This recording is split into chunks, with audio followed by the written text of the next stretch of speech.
Bismillahirrahmanirrahim. Assalamualaikum warahmatullahi wabarakatuh. Innal hamdalillah nahmaduhu wa nasta'inuhu wa nastaghfiruh wa na'udzu billahi min shururi anfusina wa min sayyiati a'malina. Man yahdihillahu fala mudilla lahu wa man yudlil fala hadiya lahu. Ashhadu an la ilaha illallah wahdahu la syarika lahu wa asyhadu anna Muhammadan abduhu wa rasuluh. Nggih. Barakallahu.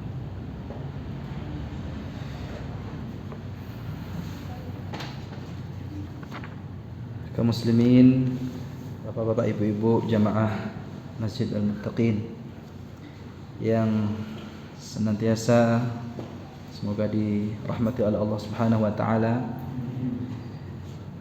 Pada kesempatan yang baik ini kita akan bersama-sama kembali mempelajari salah satu di antara ilmu Al-Quran,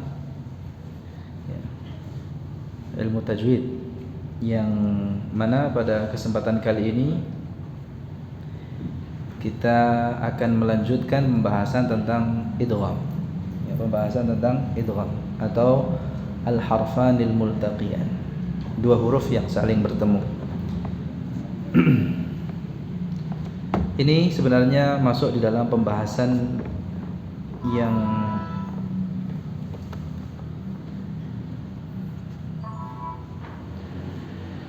lanjutan ya, daripada kita setelah kita mempelajari makharijul huruf dan sifatul huruf ya, serta tafkhim dan tarqibnya.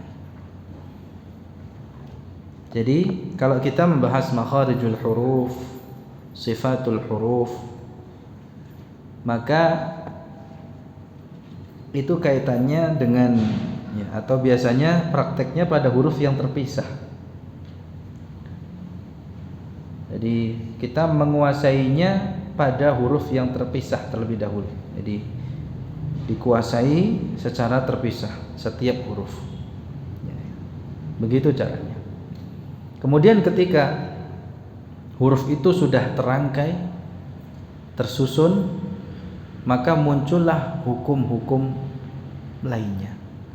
Jadi di sana ada hukum-hukum. Jadi kalau kita bahas makharijul huruf, sifatul huruf, ini kaitannya dengan huruf mufradah, huruf secara terpisah. Kalau kita ucapkan secara terpisah, kita bisa menguasai itu.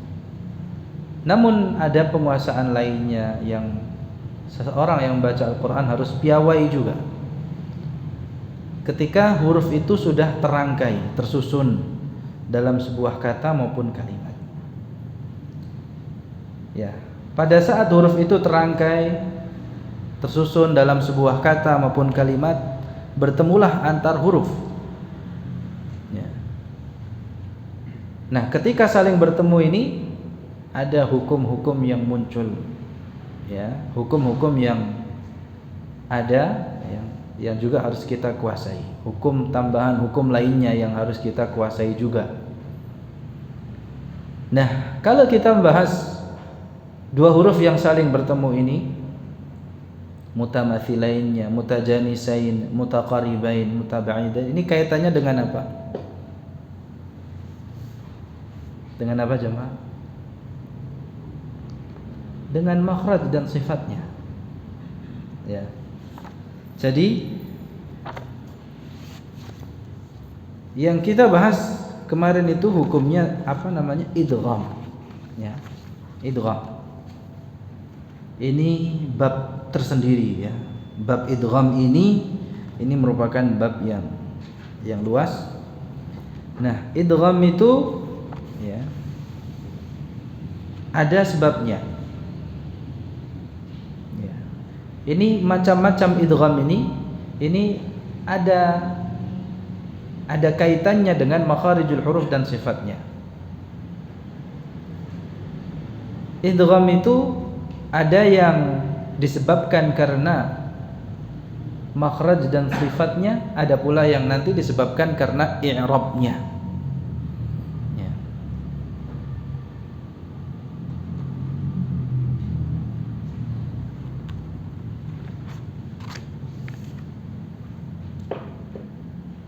Imam Al-Jazari mengatakan wa awwalai mithli wa jinsin insakan.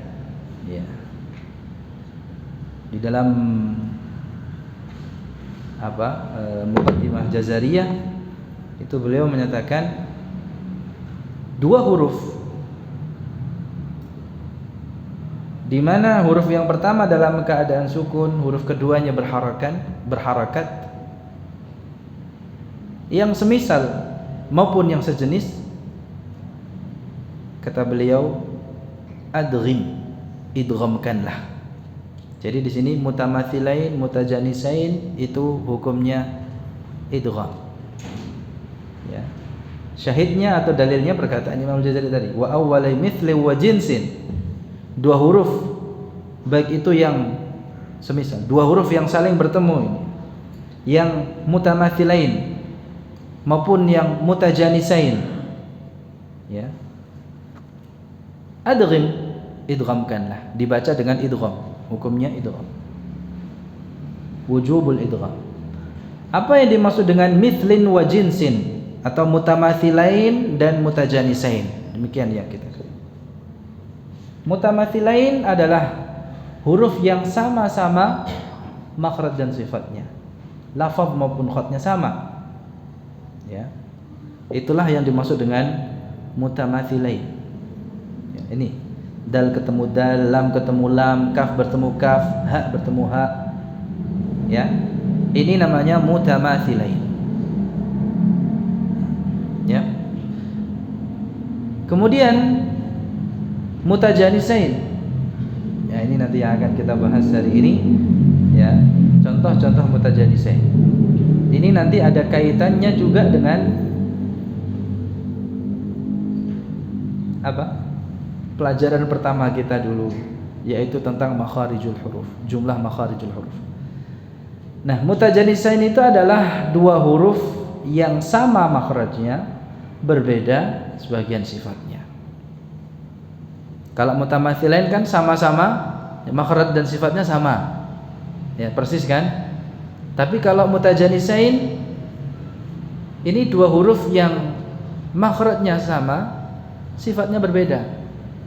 Ini kalau kita tidak belajar makharijul huruf, sifatul huruf, mungkin akan sulit memahaminya. Seperti ini, dal yang bertemu dengan ta. Dua huruf yang berbeda. Dal dan ta ini kan dua huruf yang berbeda tulisannya. Ya, dari tulisannya saja dapat kita bedakan mana dal mana ta. Betul? Ya. Namun dal dan ta itu keluar dari makhraj yang sama, yaitu dari ujung lidah. Ya, yang menempel pada pangkal gigi jari atas. Nah, huruf yang seperti ini ketika bertemu, walaupun sifatnya berbeda, diidghamkan, sama dengan mutamathilain. Tidak dibaca qad tabayyana, tetapi dibacanya qad tabayyana. Coba, qad tabayyana. Baik, yang mungkin lafaz yang sering kita ucapkan dalam surah Al-Kafirun gimana? Abadtum. Ya. Wala ana abidum ma abadtum. Tulisannya ya abadtum gitu ya. Tapi itu sulit ya. Berat dalam pengucapan kalau kita ucapkan dengan jelas dalnya abadatum, berat dalam pengucapannya. Nah, dari sini kita dapat mengambil faidah jamaah, idgham atau hukum-hukum bacaan yang lainnya itu semua dalam rangka untuk memudahkan. Jadi adanya hukum-hukum bacaan ini ya, semuanya dalam rangka untuk memudahkan pengucapan. Ini tidak hanya di dalam bacaan Al-Quran, dalam bahasa Arab pun juga sama. Ya, tadi saya maunya waktu muqaddimah, man yahdihillahu fala mudhillalah. Tulisannya apa? Man yahdihillah. Ya. Man yahdihillah. Tapi ketika dibaca man yahdihillah dengan idgham, mudah enggak? Mudah. Jadi sesuai dengan fitrah lughawiyah. Ya. Tabiat, jadi natural, jadi semakin mudah di dalam pengucapan. Jadi di sini faedahnya apa jamaah? Hukum-hukum bacaan Al-Quran yang kita pelajari ini, ilmu tajwid ini, semuanya dalam rangka memudahkan kita. Dan di sini nanti kita akan merasakan, akan membuktikan janji Allah Subhanahu wa taala, "Wa laqad yassarnal Qur'ana lidzikri." Ya, sesungguhnya kami mudahkan Al-Quran. Jadi para ulama ya menyebutkan salah satu contoh bentuk kemudahan itu adalah kemudahan di dalam melafalkannya, membacanya. Itu yang pertama, sebelum kemudahan menghafalkannya, memahaminya dan mengamalkannya. Itu janji Allah Subhanahu wa taala. Ya, akan kita buktikan dengan berusaha untuk mempelajarinya. Jamaah sekalian dirahmati oleh Allah. Jadi kalau kita belajar tajwid itu bukan malah mempersulit bacaan Al-Quran kita. Terkadang ya, bagi yang baru belajar ya merasa, waduh setelah belajar tajwid jadi makin sulit bacanya, jadi makin salah-salah gitu ya, ketahuan salahnya gitu ya. Sebab dulu sebelum belajar tajwid lancar-lancar saja, sekarang kok jadi tersendat. Tenang ya, harap tenang, ini ujian ya. Harap bersabar. Ya memang inilah prosesnya. Jadi pertama kita belajar ini rasanya salah semua jadinya ya. Tapi dengan seiring berjalannya waktu, kesulitan yang kita hadapi akan berubah menjadi kemudahan. Bahkan akan terasa lebih nikmat ketika kita membacanya sesuai dengan hukum bacaannya. Ada kenikmatan tersendiri. Ya. Salah satu kenikmatannya apa? Kemudahan yang kita rasakan. Coba kalau umpamanya ini qad tabayyana, pengucapannya jadi sulit. Wala ana 'abidum ma 'abadtum, abad ya. Abadtum itu lebih mudah. Ya, jadi intinya hukum-hukum bacaan Al-Qur'an yang ada, yang kita pelajari dalam ilmu ini semuanya dalam rangka memudahkan. Ya, bukan untuk mempersulit kita. Kalaupun kita merasa kesulitan itu hanya di awal permulaan belajar saja. Kalau kita sudah sering melatih, maka kemudahan yang justru akan kita rasakan. Nah, ini dan ini menjadi sebab idgham. Kenapa adanya hukum idgham? Takhfifan, tashilan ya. Fi nutq ya. Untuk meringankan dan memudahkan pengucapan. Ya, silakan ini di catat baik-baik ya. Secara umum tadi hukum bacaan selain idgham ini semuanya dalam rangka memudahkan bacaan Al-Qur'an kita. Khususnya idgham ini, kenapa ada idgham? Karena dalam rangka memudahkan pengucapan, meringankan pengucapan. Agar dalam mengucapkan itu tidak terasa beban ya, tidak ada yang memberatkan. Mudah pengucapannya. Jamaah sekalian dirahmati oleh Allah.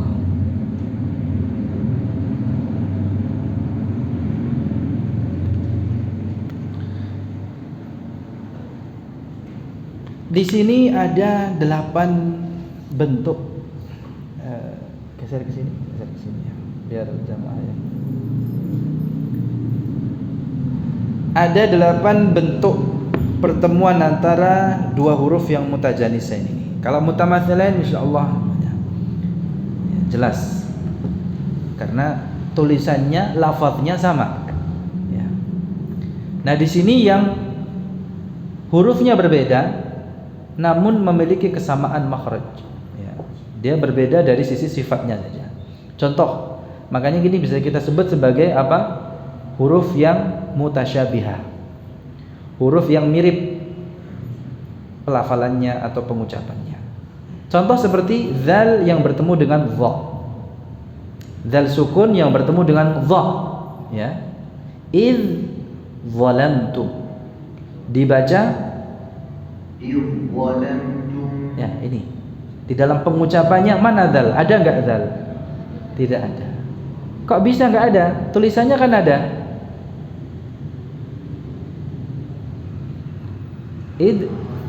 Idgham ya. Dalnya telah dimasukkan, telah leburkan ke dha. Sudah melebur ke dha. Jadi pengucapannya tidak ada lagi unsur dalnya, langsung ke dha, ilza, ilza gitu ya.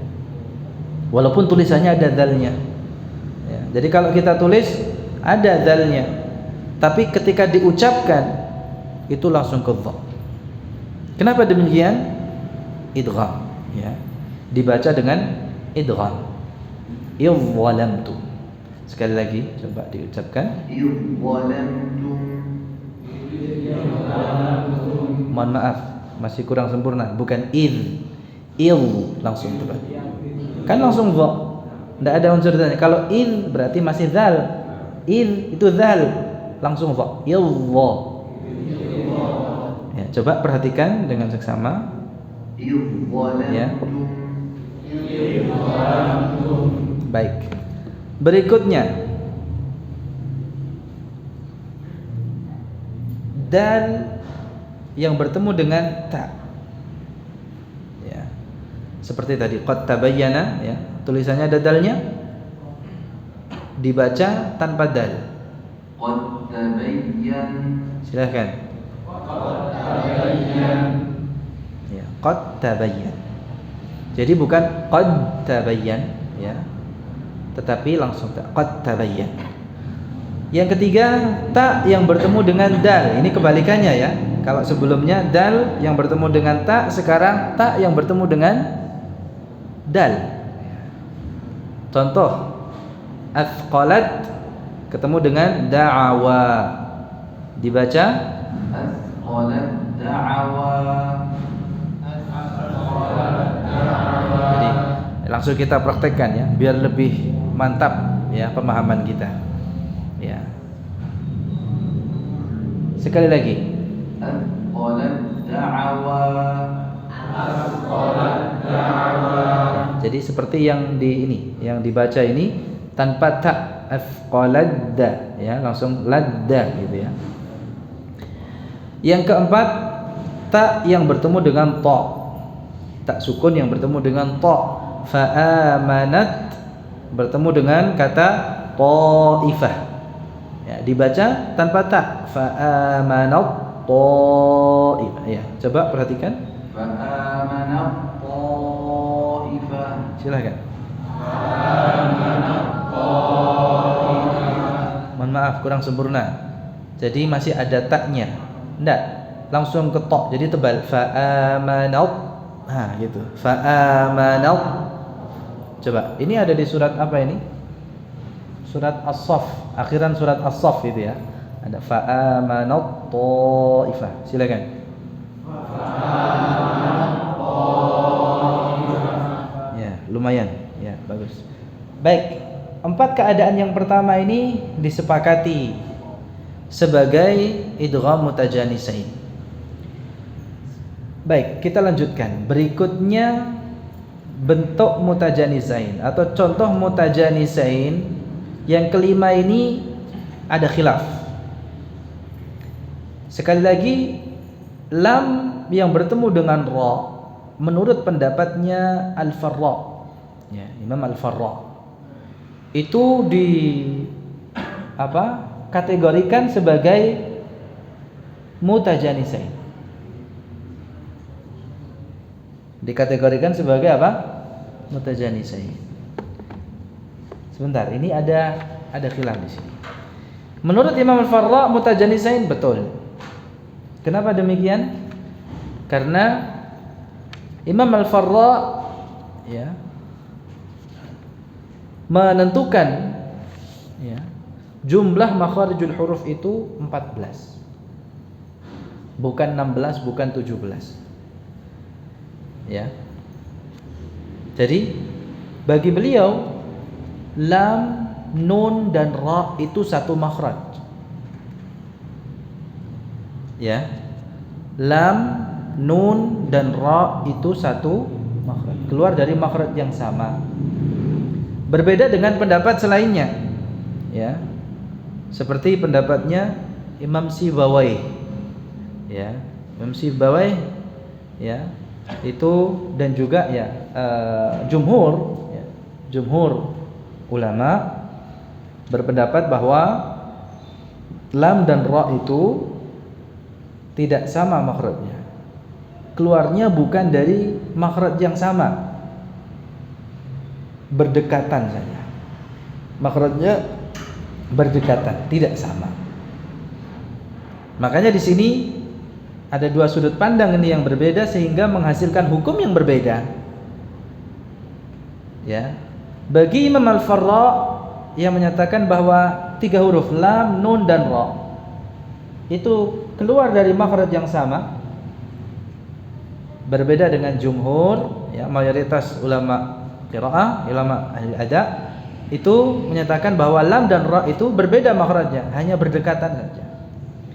Makanya bagi Imam Al-Farra ini termasuk contoh idgham mutajanisain. Ya.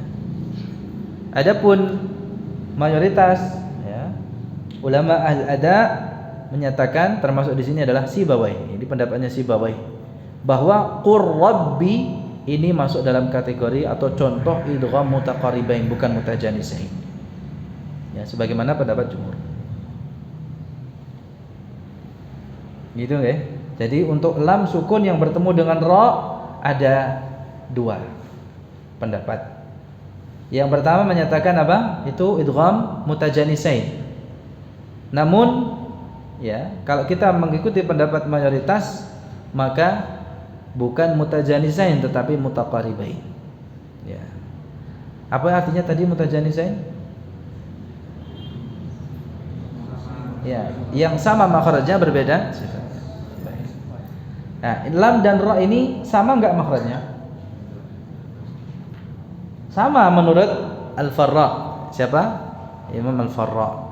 Tapi mayoritas ulama ya membedakan ya makhrajnya antara lam dan ra. Lam itu dari ujung sisi lidah, ra dari ujung lidah.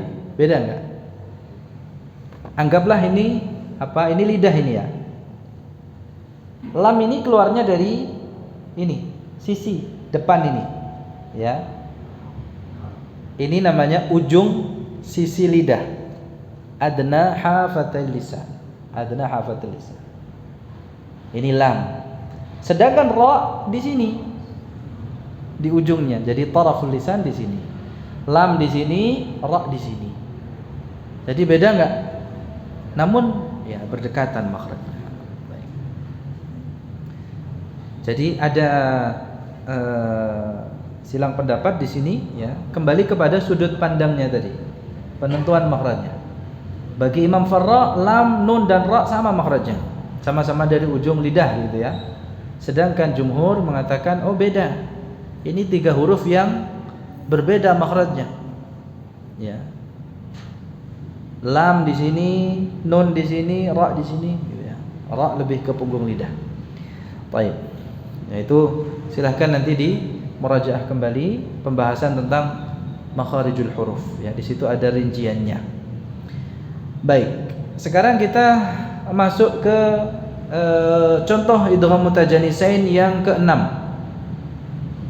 Ini juga ada khilaf ya. Apa itu? Fa sukun yang bertemu dengan zal. Ini ada di dalam kata yalhath dan dzalik. Ya, yalhath kemudian disambung dengan dzalik. Dibaca demikian. Yalhath dzalik. Silakan. Yalhath dzalik. Bagus. Mi'ah 100% gitu ya. Masya Allah. Padahal ada ta-nya kan? Ya. Tulisannya ada ta-nya kan? Tapi dibaca tanpa ta ya, karena telah diidghamkan. Nah, sebagian qurra ya, sebagian imam ahli qiraah ada yang membacanya dengan izhar. Yalhath dzalik. Yalhath dzalik. Ya. Namun sebagian lainnya ya, dan ya, kita juga membacanya lebih mudah dengan apa? Idgham. Yalhath dzalik. Kenapa kita membacanya dengan idgham? Ya, karena kita membacanya dengan riwayat Hafs dari jalur Syatibiyah. Ya. Dari jalur Syatibiyah artinya kita membaca riwayat Hafsnya di dalam qiraah sab'ah. Ya. Ringkasnya seperti itu. Tetapi kalau kita membaca dengan riwayat Hafs dari jalur Thayyibatun Nashr, ya, ini ada di dalam qiraah asyarah, ya, 10 versi bacaan. Kalau di 7 versi bacaan, maka hanya idgham saja hukum. Kalau kita membaca dengan riwayat Hafs dari jalur Thayyibah, salah satu cirinya apa? Mad jaiz munfasilnya dibaca 2 harakat. La a'budu ma ta'budun wa la antum 'abiduna ma a'bud. Itu riwayat Hafs juga, tapi dari jalur Thayyibah. Ini salah satu cirinya. Nah, ini tergantung nanti jalurnya yang mana. Ada jalur Misbah atau Raudatul Huffaz Al-Mu'addal fi banyak. Imam Jazari menyebutkan hampir 52 jalur dalam satu riwayat saja. Itu masing-masing dengan cara pengucapan yang berbeda-beda. Ada pengucapan yang salah satu yang membedakan di sini untuk tha yang bertemu dengan dzal, ya, itu dibaca dengan izhar dan idgham. Maksudnya ada yang dibaca dengan izhar, ada yang dibaca dengan idgham. Jadi kalau dibaca dengan izhar, tha-nya tidak hilang, yalhaz dzalik. Ya, tentu kalau kita sebagai pemula, maka jalur yang kita pakai dalam riwayat adalah syatibiyah. Jadi diidghamkan saja, ya, dan itu memang yang lebih mudah. Yalhaz dzalik. Berikutnya ba yang bertemu dengan mim. Irkab ma'ana. Itu kalau dibaca secara terpisah. Kalau disambung, maka terjadilah hukum yang namanya idgham. Idghamnya disebut dengan idgham mutajanisain. Irkab, ya, dan ma'ana ini kalau disambung gimana bacanya? Irkam ma'ana. Coba. Ra-nya tebal, kemudian mimnya itu ditahan. Jadi di sini kita menghukuminya sebagaimana yang kita lafazkan. Jadi jangan melihat tulisannya saja. Ya, memang tulisannya ada ba-nya, tapi ketika dilafazkan, coba. Ini mim musyaddadah. Mim yang bertasydid. Jadi dipanjangkan durasi gunnahnya. Ditahan dulu, dengungkan dengan sempurna, ya, dengan jelas. Irkam. Memang tulisannya ada ba-nya, tapi dalam pelafalannya mana ba-nya? Tidak ada. Yang ada hanya mim musyaddadah, mim tasydid. Jadi ditahan, ya, ditahan. Ya, dengungkan, ya, dengungkan dengan jelas. Irkam ma'ana. Ya. Lupa, ra-nya tebal, gitu ya. Ya kan? Ayo. Sebagaimana lam yang bertemu dengan ra, ba yang tha yang bertemu dengan zal, ba yang bertemu dengan mim juga ada yang membacanya dengan izhar, ada yang membacanya dengan idgham. Sebagaimana tadi di dalam riwayat Hafs jalur Syatibiyah itu dibaca hanya dengan idgham saja. Irkam. Jadi kalau diidghamkan berarti kita membaca mim musyaddadah. Irkam ma'ana. Namun di dalam jalur Thayyibah ada 2 versi. Ada yang membacanya dengan izhar, ada yang membacanya dengan idgham. Baik, terakhir. Kalau ini sepakat idghamnya namanya idgham mutajanisain. Yaitu ta yang bertemu dengan ta. Ta yang bertemu dengan ta. Namun di sini nanti ada pembahasan tambahan. Kalau yang lain itu semua diidghamkan dengan sempurna. Idgham kamil. Apa? Idgham kamil. Tapi khusus untuk yang ini, contoh idgham mutajanisain ini, idghamnya idgham naqis. Naqis. Apa sih artinya idgham kamil dan idgham naqis? Ini maksudnya adalah jenis idghamnya. Kamil itu artinya sempurna, naqis itu artinya kurang sempurna, ya. Begitu maksudnya. Kamil itu artinya sempurna, ya. Naqis itu artinya kurang. Jadi ada idgham itu yang masuknya dengan sempurna, melebur total, ya. Tidak tersisa dari huruf pertamanya. Namanya kamil, ya. Seperti tadi semua kan? Ada enggak huruf pertamanya yang terucap? Tidak ada. Idzalamtum, mana dzalnya? Tidak ada. Setelah melebur ke dha-nya sudah. Idzalamtum. Ya. Qad tabayyana, mana dzalnya? Tidak ada. Ini jenis idghamnya namanya idgham kamil. Jadi diidghamkan dengan sempurna. Berbeda untuk ta dan ta. Tentu ada alasannya, ya. Alasannya karena huruf ta-nya lebih kuat daripada ta. Jadi huruf ta itu adalah huruf yang lebih kuat daripada ta, sehingga tidak bisa diidghamkan dengan sempurna. Jadi kita harus membaca dengan meninggalkan sifat itbaq, atau artinya dengan menetapkan sifat itbaqnya. Jadi ada sifat yang dimiliki oleh ta yang tidak boleh hilang. Dengan kata lain, tidak boleh kalah. Yang kuat tidak boleh dikalahkan yang lemah. Ya. Kalau yang lain kan seperti dzal dan dha, mana yang lebih kuat? Dha. Jadi yang lemah tidak apa-apa kalah dengan yang kuat. Makanya bisa diidghamkan dengan sempurna. Ya. Atau yang sepadan, ya. Qad tabayyana, namanya gitu, ya.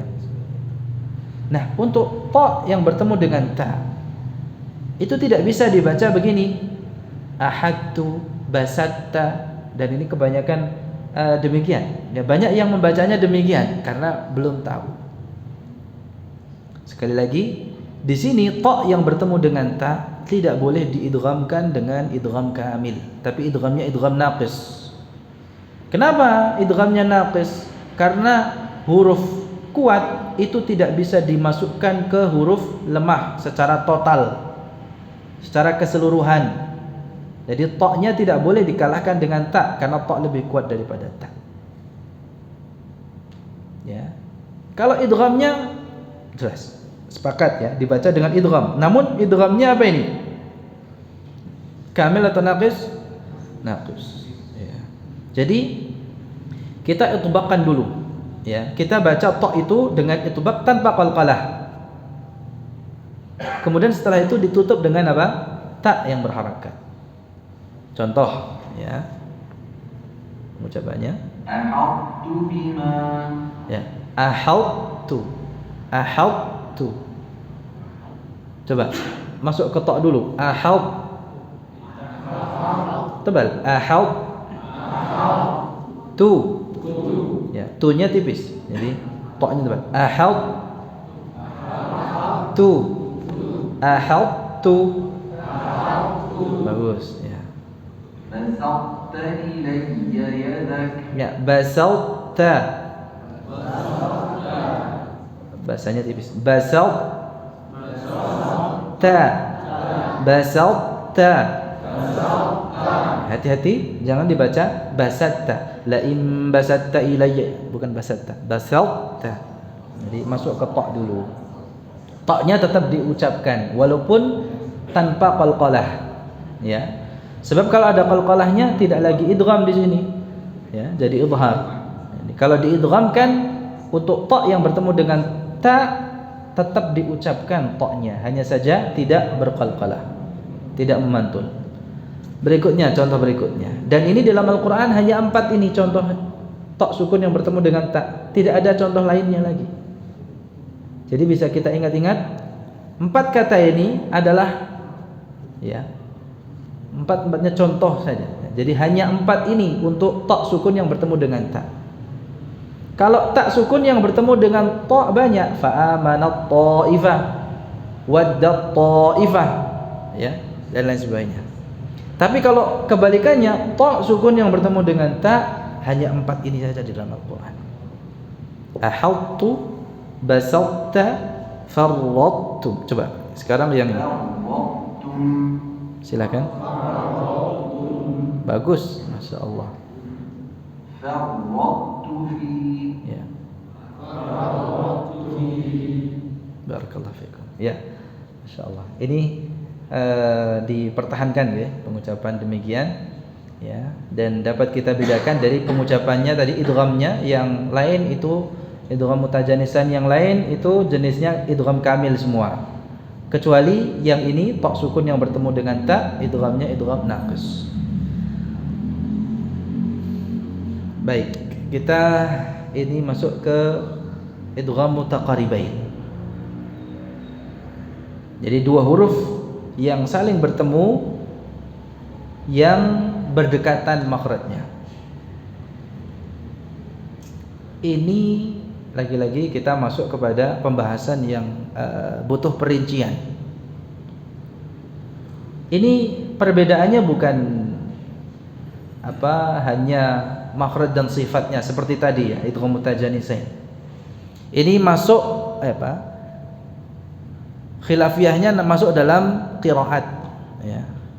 Ilmu yang namanya ilmu qiraat ya. Jadi ragam bacaan ya, versi bacaan Al-Qur'an. Jadi ranahnya masuk dalam apa? Qiraat.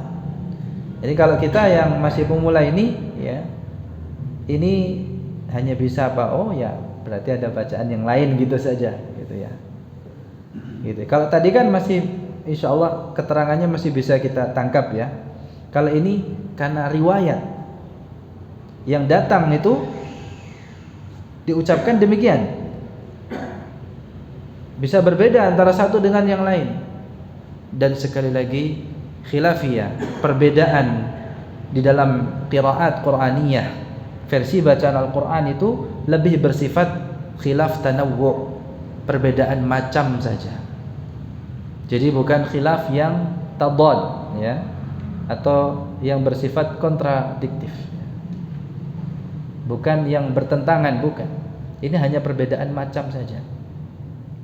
Ya, jenisnya saja. Nah, di sini ada dua, maudhi' ittifaq, maudhi' ikhtilaf. Jadi untuk idgham mutaqaribain ini ada yang disepakati, ada yang ya dikhilafkan. Maksudnya terjadi perbedaan versi bacaannya. Yang disepakati ada berapa ini? 4 atau 5 ya. Baik. Yang lam bertemu dengan ra itu termasuk idgham mutaqaribain yang muttafaq alaih. Ada istilah muttafaq alaih di sini ya. Artinya disepakati. Ya, qur rabbi idghamnya mutaqaribain, dan ini menurut pendapat Sibawayh. Dan pendapat Sibawayh ini, Imam Sibawayh ini pendapatnya sama dengan mayoritas ulama. Ya.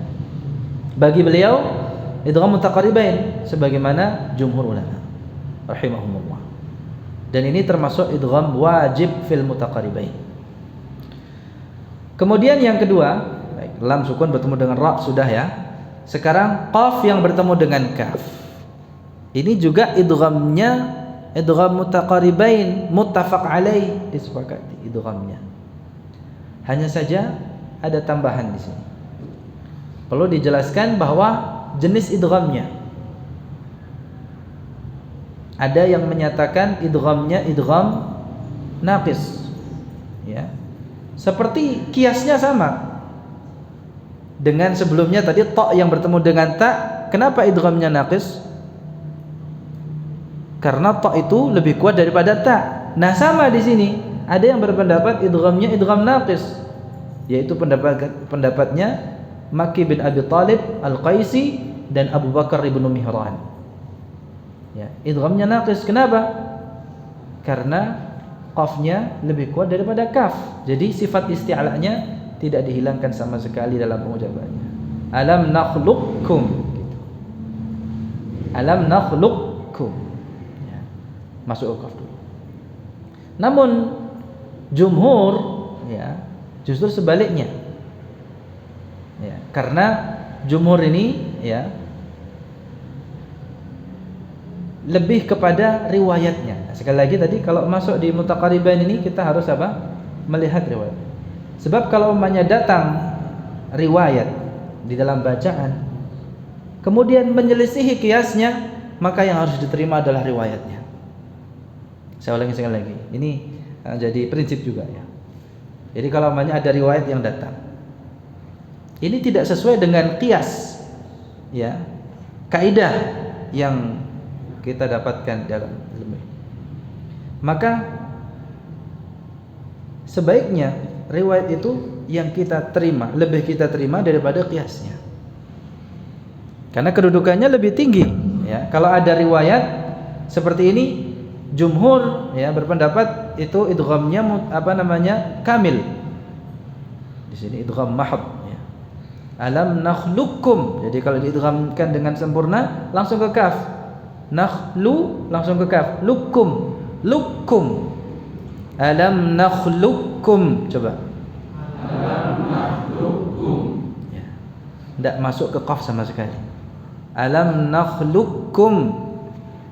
Alam nakhluqukum. Ini di surat Al-Mursalat ya. Sebelum surat An-Naba di pojok kanan atas. Alam nakhluqukum mim ma'in mahin. Nakhluqukum idghamnya kan. Jadi karena riwayatnya yang datang kepada kita dengan idgham kamil, walaupun secara kias ya itu qaf lebih kuat daripada kaf. Tentu ini tidak dalam rangka merendahkan Imam Maki bin Abu. Kali itu juga ijtihadnya kuat. Ya. Pendapat yang menyatakan idghamnya naqis itu juga kuat ya. Kita harus mengenal siapa Imam Maki bin Abi Thalib Al-Qaisi dan Abu Bakar bin Mihran.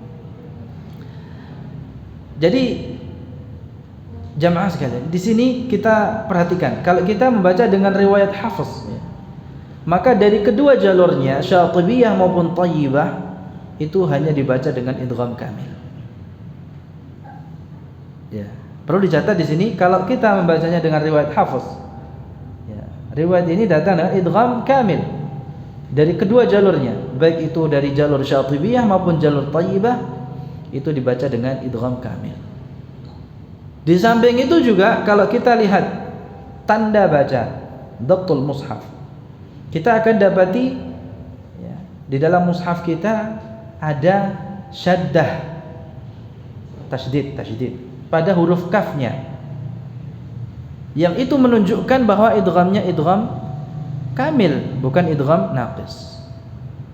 Jadi cara membedakan mana idghamnya kamil, mana idgham naqis, itu kita lihat huruf keduanya. Al-mudgham fih itu ada tasydidnya enggak? Ya. Kalau ada berarti idgham kamil. Baik, nanti ada selanjutnya insyaallah. Baik, ini yang disepakati. Kita lanjut dulu. Idgham mutaqarribain yang disepakati pula adalah lam syamsiyah. Apa itu lam syamsiyah? Lam ta'rif ya. Yang bertemu dengan 3 huruf. 13 huruf, mohon maaf. Ya, jadi huruf syamsiyah itu sebenarnya ada 14. Ya. Selain lam, maka lam ini idghamnya namanya idgham mutaqarribain. Kalau lam ta'rif ini atau lam syamsiyah ini bertemu dengan lam, maka dinamakan dengan idgham mutamathilain. Lam syamsiyah. Itu nanti ada pembahasannya sendiri. Demikian juga nun sukun dan tanwin yang bertemu dengan huruf lam yarwi, lam mim ya ra waw. Huruf idgham semua itu ya. Yaitu kalau diidghamkan, idghamnya juga masuk dalam jenis idgham. Baik, tadi kan ada 2 yang disepakati dan ada yang diperselisihkan. Adapun yang diperselisihkan di sini, ini yang masuk di dalam pembahasan ilmu qiraat. Ya, seperti ini contohnya. Dal dan dad. Ini kan mutaqaribain. Dal dan dad itu mutaqaribain, 2 huruf yang berdekatan makhrajnya, iya kan? Ta dan tha berdekatan enggak? Ta, tha sama-sama di ujung lidah. Kalau ta di dalam, tha keluar. Sama-sama di ujung lidah. Ya. Ya, berdekatan makhrajnya. Jadi ujung-ujung sama ujung lidah cuman menempelnya berbeda. Ya. Nah, seperti ini masuk dalam pembahasan ilmu qiraat. Kalau kita yang membaca dengan riwayat Hafiz, ini semua dibaca dengan idhar, bukan dengan idgham. Ya, sekedar kita tahu saja. Ada yang membacanya gini, qad dhalla, faqad dhalla. Ya, kadzabat tsamudu, qad ja'akum. Ya, itu dal bertemu jim umpamanya, atau yang lainnya. Adapun kita yang membaca dengan riwayat Hafs, ini semua dibaca dengan idhar. Begini, faqad dhall. Coba, faqad dhall.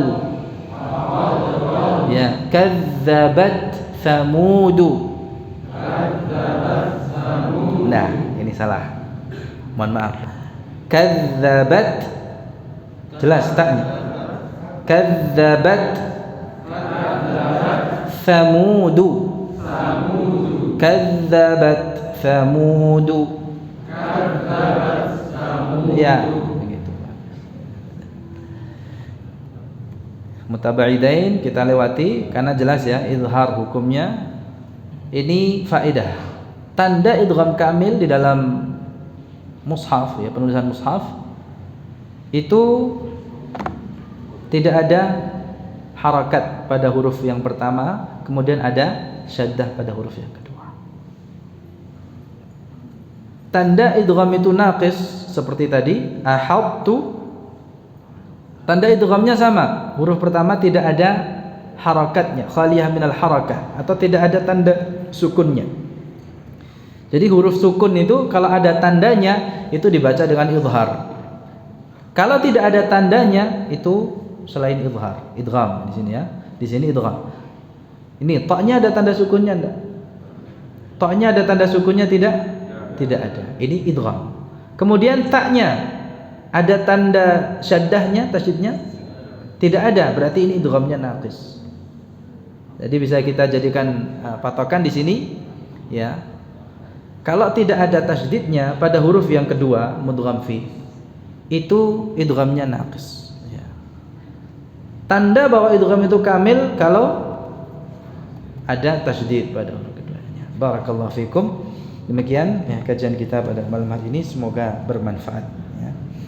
Kita tutup dengan kafaratul majlis. Subhanakallahumma bihamdika asyhadu an la ilaha illa anta astaghfiruka wa atubu ilaik. Assalamualaikum warahmatullahi wabarakatuh.